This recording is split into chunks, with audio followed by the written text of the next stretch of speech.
Section 1. You will hear a woman talking to a man about joining a drama club. First, you have some time to look at questions 1 to 6. Pause the recording for 30 seconds.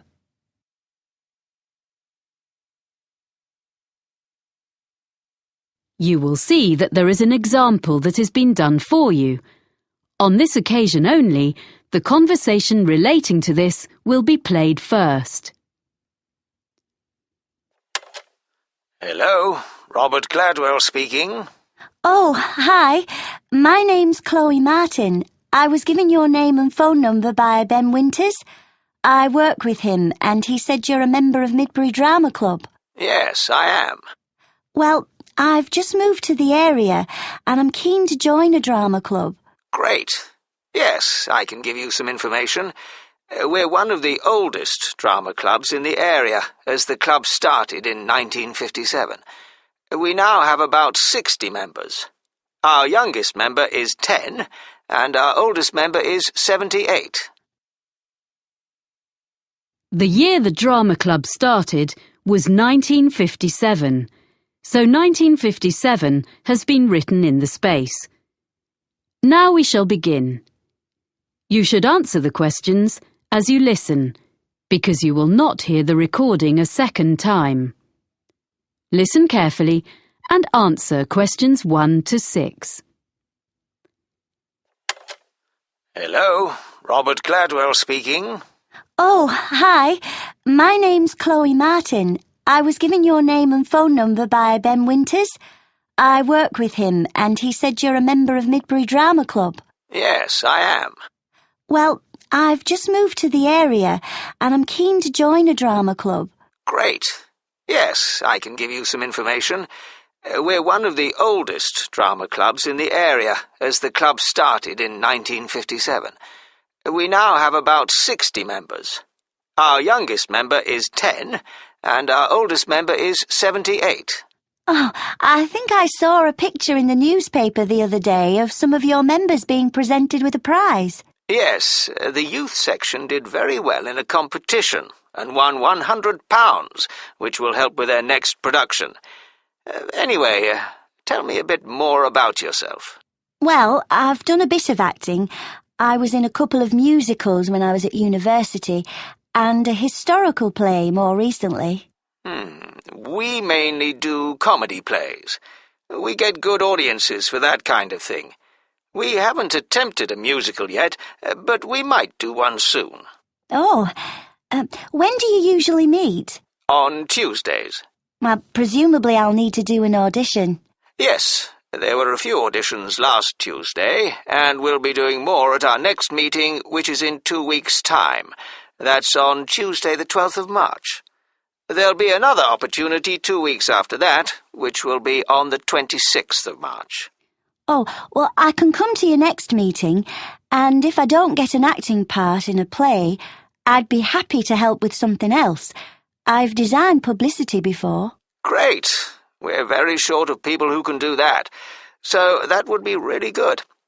There are a lot of people who like making scenery, so we get plenty of help with that, but we haven't got enough people to do the lights at the moment. So, if you think you can do that, or you have any friends who would like to, do bring them along.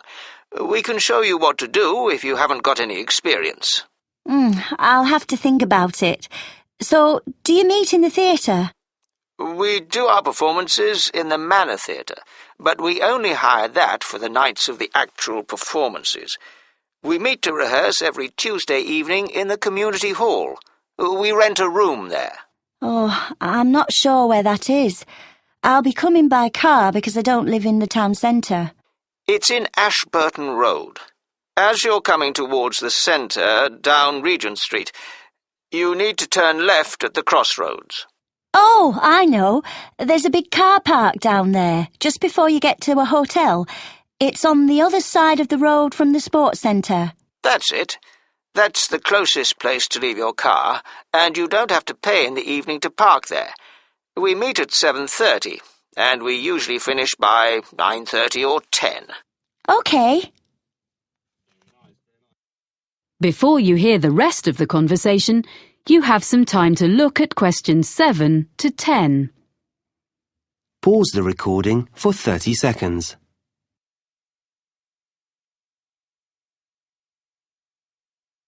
Now listen and answer questions 7 to 10.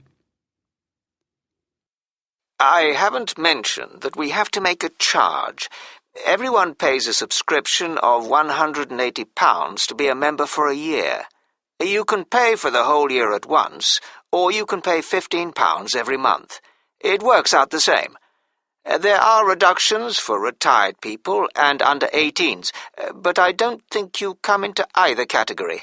No, I'm 26. Oh, that fee covers all the costs, like photocopying of scripts and producing the posters, but it excludes the costumes for the performances.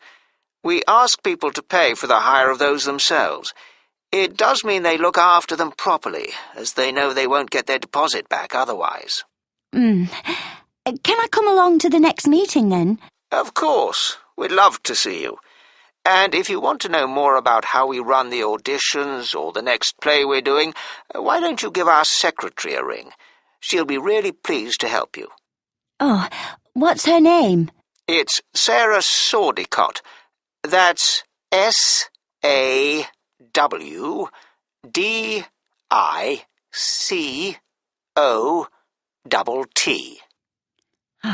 Got that. And her phone number?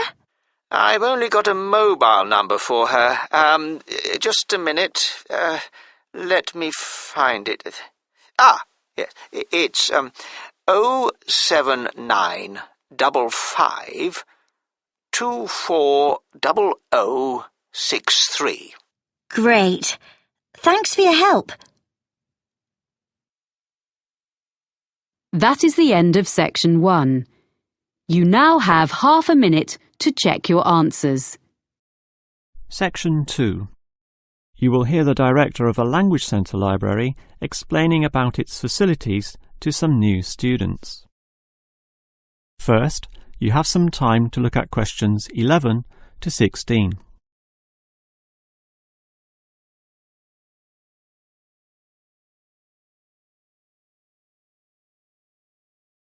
Now listen carefully and answer questions 11 to 16.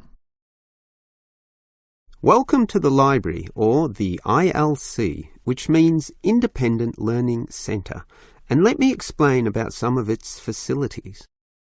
We're standing here at the entry gates next to the borrowing desk. That's where you check out any books, but you are also advised to study in the library here, since most of our material cannot be borrowed. Thus, we have seating along the middle of the library, and in that far corner in front of us on the left, we have the quiet reading section for some serious reading activity. We used to have the computers there, but then realised that that corner was very quiet and thus better suited for the purpose it now has. The computers were instead shifted to a more central location, right beside us here on the left. Again, somewhat confusingly, this area once housed the newspaper and magazine section, but the people in the quiet reading area had to walk too far to collect this literature, so it was moved to right beside them in the adjacent corner. So, feel free to read the newspapers there, but the reference books, those huge weighty dictionaries, atlases and encyclopedias, were all situated at the opposite end of the building, against the wall. This was because they weren't generally that popular, and we wanted more space for the magazine racks, always a favourite with readers. OK, as well as reading, you need to work on your listening skills, and for that you need the audio section. Again, such an activity needs a quiet area, so we put this in the last remaining corner up there on your right. As you can see, there are CD players and headphones, so just borrow the listening packs, sit down there and listen away. Right, that just leaves the main library. In other libraries, that's often right beside the newspaper and magazine section, allowing freedom to choose from all genres of literature, But here, we've got them further apart. For the main library, just follow your nose past the central seating there, and it's there among all that shelving, upon which you'll find an abundance of interesting books and listening packs to use. Before you hear the rest of the talk, you have some time to look at questions 17 to 20.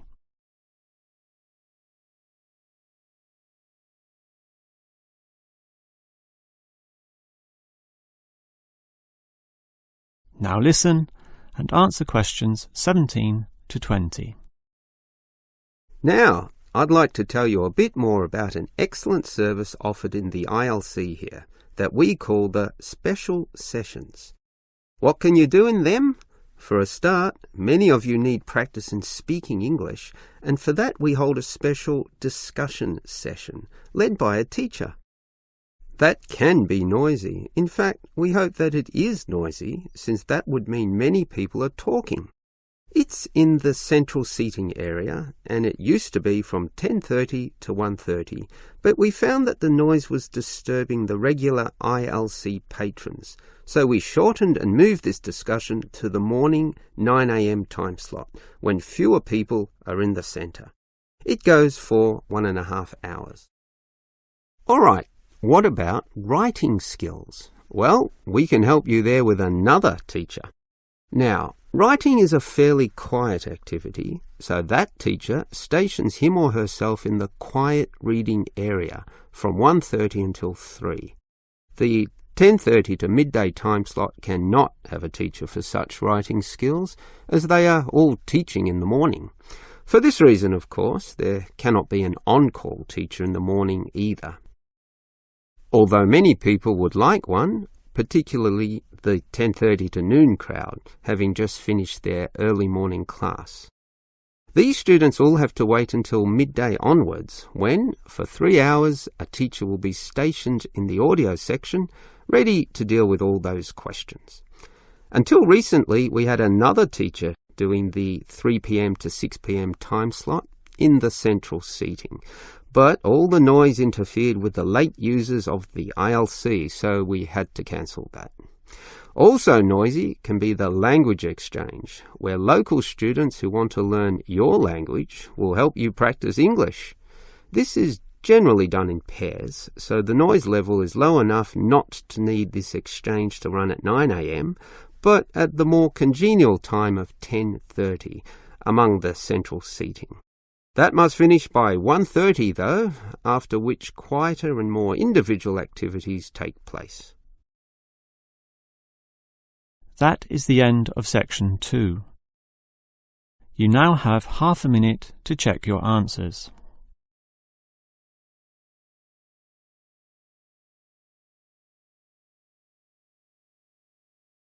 Now turn to section 3.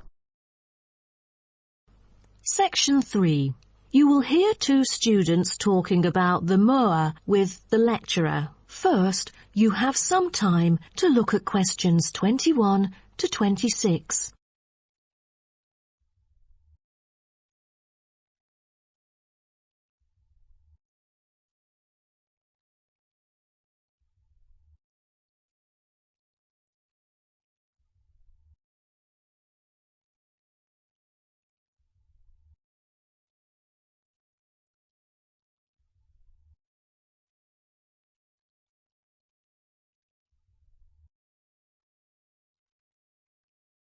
Now, listen carefully and answer questions 21 to 26.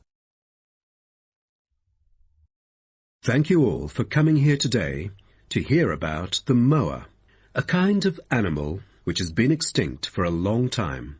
Well, first of all, we look at what the moa are. The moa are 9 species of flightless birds endemic to New Zealand. They were the dominant herbivores in New Zealand's forest, shrubland and subalpine ecosystems for thousands of years. But around 500 years ago, they all went extinct. When I mention extinct animals during ancient times, you may immediately think of dinosaurs, which disappeared around 66 million years ago. Fossils of dinosaurs, which we use to study, are large in number, but not many of those of moa remain. though both animals appeal to people today.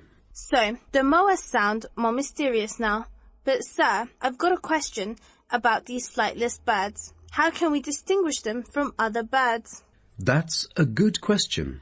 Birds are commonly characterized by being warm-blooded, having feathers and wings, usually capable of flight, and laying eggs, while the flightless moa, until their extinction, were the largest birds in the world. Their heads are relatively small in relation to their bodies, and they are the only wingless birds lacking even the vestigial wings and substantial tailbones in their family. That's impressive, but were they born to be like that? I mean, when they were chicks. Yes, absolutely. So let's move on to the chicks. The eggs of moa were laid in nests and incubated for about 2 months. The chicks would be well developed upon hatching, and probably would be able to leave the nests to feed on their own almost immediately. I've heard that the male moa are thought to have incubated the eggs. Is that true? I think there is a possibility for that. I've read somewhere that the sex-specific DNA recovered from the outer surfaces of eggshells suggested that these eggs were likely to have been hatched by the male, but we still need to consult more. But I have a question. There has been some occasional speculation that the moa were still alive, because someone said they had caught sight of them in New Zealand in the late 19th century, or even the 20th. Do you think it's possible? I'm not amazed by that, since that kind of thing has been claimed several times. But I find it funny, because no reliable evidence of moa tracks has ever been found, and experts still contend that moa survival is extremely unlikely. So what was the reason for the moa's extinction? I wonder if it was global warming or some other factors related to their living environment. Well, before the arrival of human settlers in New Zealand, the moa's only predator was the massive Haas eagle. Then the Maori arrived sometime before CE 1300, and all moa genera were soon driven to extinction by hunting. What a horrible thing. Before you hear the rest of the talk, you have some time to look at questions 27 to 30.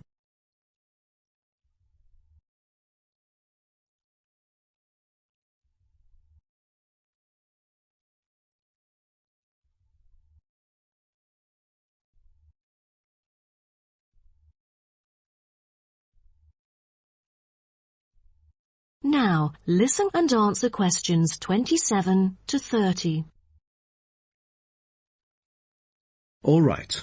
Now let's look at the features of some species of moa. The South Island giant moa may have been the tallest birds ever known, and the second tallest of the 9 moa species is the North Island giant moa, with the females being markedly larger than males, both in weight and height. And I've heard that the smallest of the moa birds are the coastal moa. Is that right? Yes, you were right. And have you heard about any other kind of moa before? I know the crested moa. The eggs they laid may be larger than others. As they mainly lived in the remote interior of the southern island, their fossils are rare or absent in archaeological sites, and no egg remains have yet been identified. Are there any species of moa that have got more fossils? Yes, of course. A considerable amount of remains of the stout-legged moa exist, due to the well-preserved properties of their habitat. Their skulls reveal relatively bad vision, a good sense of smell, and a very short bill. Then there is the eastern moa. They were remarkable in having very long and narrow windpipes, which probably enabled them to make louder, more resonant calls than those of other moa, and had the greatest vocal abilities, so they could communicate when they could not see each other in the forest or at night. They used a range of senses, apart from sound, in their search for food, such as their sense of smell and vision. That is the end of section 3. You now have half a minute to check your answers.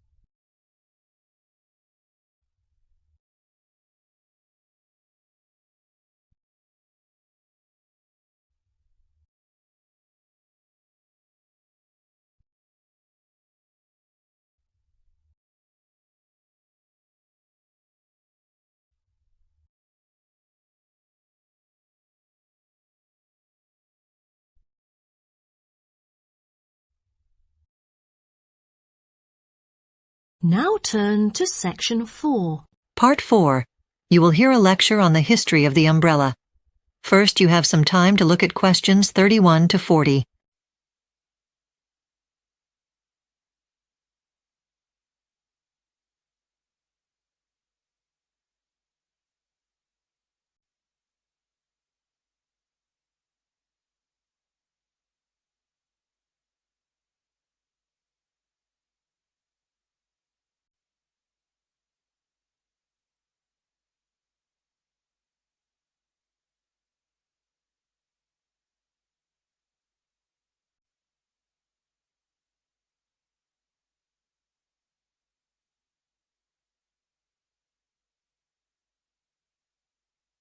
Listen carefully and answer questions 31 to 40.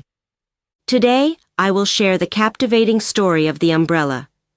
This common item has a rich history that spans across various cultures around the world.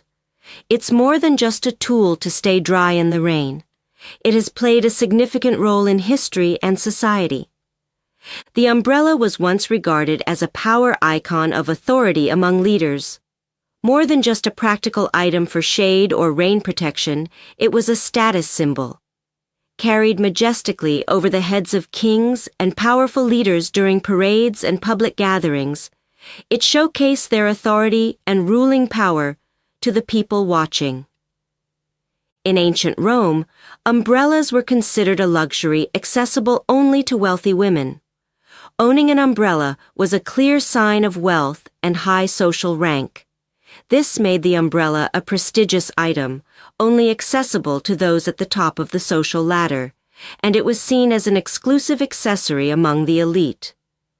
The materials used for making umbrellas varied greatly depending on where they were made.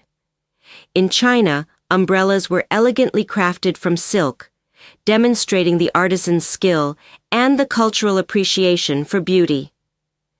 Meanwhile, in India, umbrellas were made from bone, and sometimes by wood, which were readily available and commonly used, showing the resourcefulness of the people. To make umbrellas more effective in the rain, they were coated with wax. This process made them waterproof, greatly enhancing their functionality. By adding this simple but clever modification, umbrellas became more reliable and effective at keeping the rain off, thereby becoming a more essential tool for anyone stepping outside in wet weather.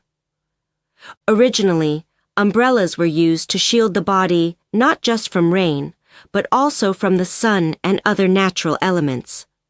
Their use was crucial for those needing all-around protection when outside, which made the umbrella a critical item for outdoor activities.